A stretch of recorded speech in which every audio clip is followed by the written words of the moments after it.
Today's our final day from 1 Timothy, and I have two verses for today from chapter 6, verses 10 and 11.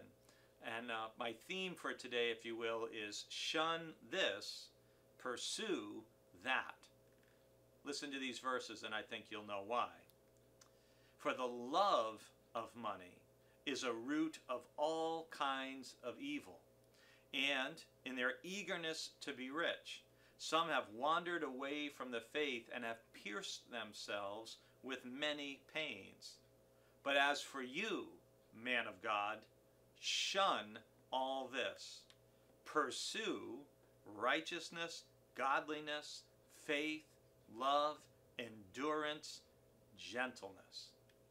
Shun this, pursue that.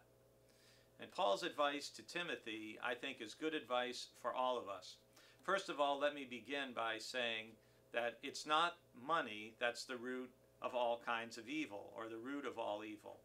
That's a common misunderstanding of this verse. It's the love of money that's the root of all kinds of evil. Money is what it is. But Jesus says in the Gospels that you can't serve God and mammon. You can't serve God and wealth.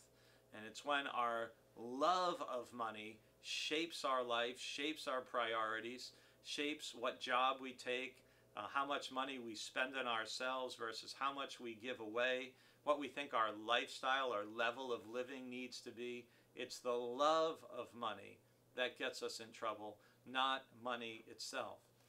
God knows we all need enough money to have shelter, food, safety, the ability to educate ourselves and our children if we have them. God knows we need money to live, but it's the love of money that gets us in trouble. And as Paul says, in their eagerness to be rich, some have wandered from the faith and pierced themselves with many pains.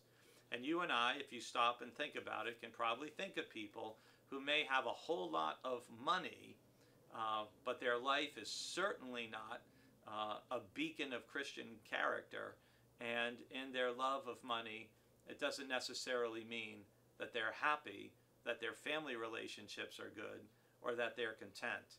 And so Paul tells Timothy, shun that, shun loving money, and instead pursue righteousness, godliness, faith, love, endurance, gentleness. Once again, we see Paul cycling back to faith, hope, and love, the fruit of the Spirit, and endurance, righteousness, things he talks about so much. And I would just encourage you in your own life, if you're reading your Bible as we go through this, mark up some of these verses that stand out as real exhortations and encouragement for you and for me, and focus on those words: righteousness, godliness, faith, love, endurance, gentleness. Don't let money capture your heart. For where your treasure is, Jesus says, there your heart will be also.